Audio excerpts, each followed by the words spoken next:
鄉親啊，這件中聯油品案發酵，民眾擔心食安的問題。在野黨嘛，甲目標對準到執政黨，要求衛福部長甲食藥署長都要負起政治責任落台。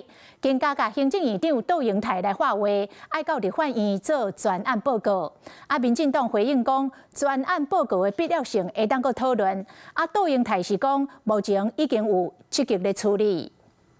他們已經在做這個工作了，好，謝謝。中聯油品的底價不超過標準，在野陣營批評執政單位監督失靈，更加要求要問清。行政院長杜英泰強調，先聚焦危機處理，嚴格民眾黨團個搶攻。衛福部啊，姍姍來遲才建立起一個專區，目前只有公部油品、公部業者，所以我們去買泡麵，我們要先看看。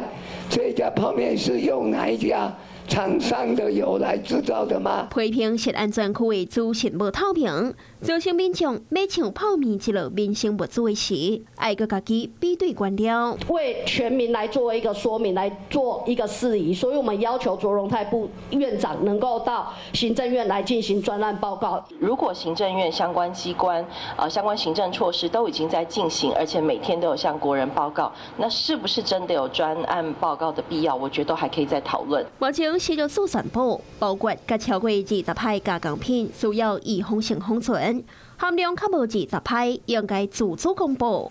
台中市長羅秀燕的美講，這20派標準攏無科學數據。對於中央先是蓋牌，那延遲了將近1週才公布，現在又規定20%以下的這個致癌油呢不用下架，那麼我們無法認同。 本市也恕難配合。中聯公司是不是涉及到剛剛說的提供不實資料、刻意的隱匿通報等等重大的違約事項來進行查其他的責任？沒有一個政府會放着食安問題而沒有人去處理，我們是積極在處理。中央呼籲減班，目前監察機關、調查局、廉政署等分進合擊，積極偵辦，守護民眾的食安。